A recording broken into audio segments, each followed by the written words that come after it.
Thank you, Dr. Wilson, for your presentation today. What can modern-day students of international affairs learn from studying the British Liberal Internationalist School of Thought? Firstly, I'd point to interdependence. British liberal internationalists during the interwar period said a lot about interdependence. They felt it went to the heart of modern commercial civilization.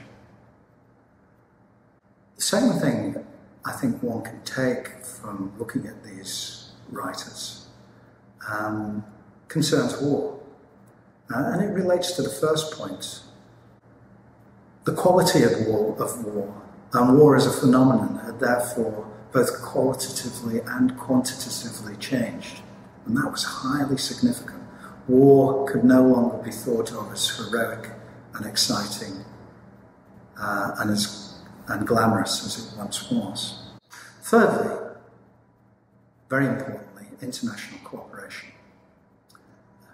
International cooperation is not one thing, it's lots of things.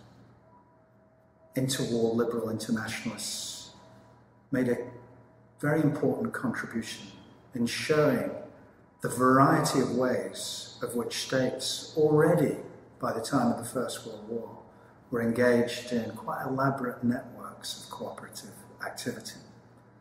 And it was very important, if the world was to get on a more peaceful path, for them to develop and build on those cooperative networks.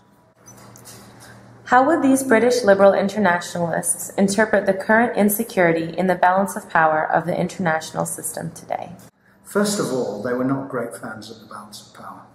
The fact that the balance of power exists in many parts of the world, if not globally, would be a source of enormous chagrin for these thinkers. I think they'd say that to the extent that we have a balance of power and need to think about the balance of power, we should do so through the United Nations. That's where, as it was with the League, the hope of humanity ultimately resides, in making the United Nations a real, effective, working institution in which power competition can be effectively mediated and managed. What would the great scholars of British liberalism think of the leaders of today? Not a lot, I think, is the short answer. They considered leadership extremely important. They were highly impressed with Woodrow Wilson's leadership.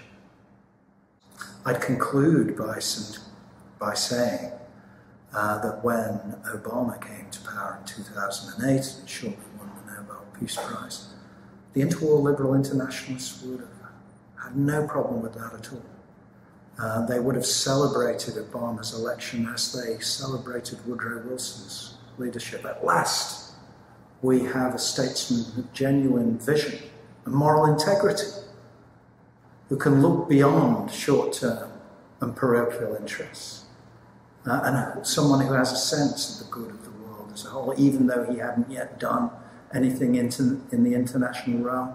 So they would have thought Obama 2008 and 2010 was terrific.